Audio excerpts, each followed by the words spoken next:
người. Những lời dèm pha chê trách người hàng xóm nói ai cười. Mẹ đi trong tôi nhung mặc cho bao lời nói hai người. Ai sẽ lo cho nó khi ông bà ngoại đã già yếu? Ai chăm sóc cho nó được bằng như mẹ hiền dấu yêu? Ai chở nó đi học rồi lại đón nó buổi chiều? Ai đắp chăn cho nó mỗi khi đêm lạnh gió điều hiu? Em đã khóc rất là nhiều nhưng có ai xót cho em? Nó thèm đồng tiền lẻ của mẹ cho nó để ăn kem. Nó thèm tiếng ơi của mẹ ru nó ngủ trong đêm. Nhưng có lẽ sẽ là ký ức mà nó giấu sâu mãi trong tim. Vì mẹ đã nhẫn tâm bỏ em đứng không có yên nhà. Theo người đàn ông lại mẹ nhìn em không chút xót xa. Tay mẹ đút vài trăm ngàn nhét vội cho ông bà bước lên chiếc xe lạ rồi phóng mẹ dập dần xa. Và ngày tháng trôi qua lời chế giễu lời dèm pha. Nó vẫn nghe vẫn biết nó vẫn mặc kệ người ta. Nhưng đâu đó trong suy nghĩ nó vẫn không thể bỏ ngoài tai. Những lời đó như động lực giúp nó cứ lao vào xa đà. Cứ thế nó bỏ học bắt đầu biết cãi lời ông bà. Ăn cắp quên tiền nhà cùng tụi bạn bỏ đi xa. Bước chân lên Sài Thành nơi lòng lại sao hoa. Bắt đầu tập tình chơi từ việc cà phê với thuốc lá. Tập xiết nỏ bồ đà rồi dần dần chơi với ma. Khi túi không còn đèn bắt đầu ăn cắp của người ta.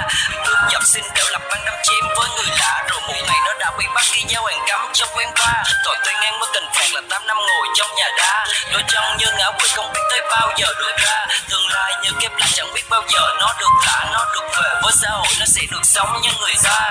Ngày nó vào trại chỉ có ông bà nó tới thăm. Nó nói với ông bà là con nhớ mẹ lắm. Giọt nước mắt nó ngậm ngùi ông bà chỉ biết ngồi lặng thầm. Nó bước quay vào trong với một nỗi buồn sâu thẳm. Giấc ngủ đêm nay nó muốn mơ mình thấy mẹ đến thăm nó và sẽ ru cho nó nghe. Nó sẽ nằm trong lòng mẹ và ngủ một giấc thật là dài. Nó sẽ ôm chặt lấy mẹ giữ mẹ của nó lại mãi mãi. Nếu như ngày đó mẹ nó không bước theo đam mê, nếu mẹ ở lại thì cuộc đời nó đâu phải như thế. Nếu như còn có mẹ thì tương lai nó đâu quê trời. Và nếu nó còn có mẹ thì cuộc sống đã bình yên nơi vùng quê. Đôi lúc nó rất cần và dường như căm ghét mẹ lắm.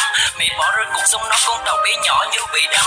Dù cuộc đời đầy cám dỗ với những con đường đi sai lầm. Nó vấp ngã thật là đau rồi phải hối hận trong âm thầm. Giờ đây sau sông sắc bộ quần áo dọc trắng đen.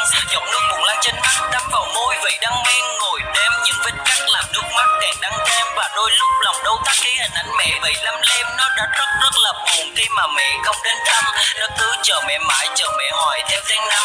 Có lẽ mẹ đã quên thằng con hư như nó rồi. Nhưng nó sẽ luôn mãi nhớ luôn giữ hình ảnh mẹ mãi thôi. Giờ đây sau sông sắc bộ quần áo dọc trắng đen. Giọt nước buồn lăn trên mắt đắp vào môi vì đắng men. Ngồi đếm những vết cắt làm nước mắt càng đắng thêm. Và đôi lúc lòng đau thắt khi hình ảnh mẹ bị lăm lem. Nó đã rất là buồn khi mà mẹ không đến thăm.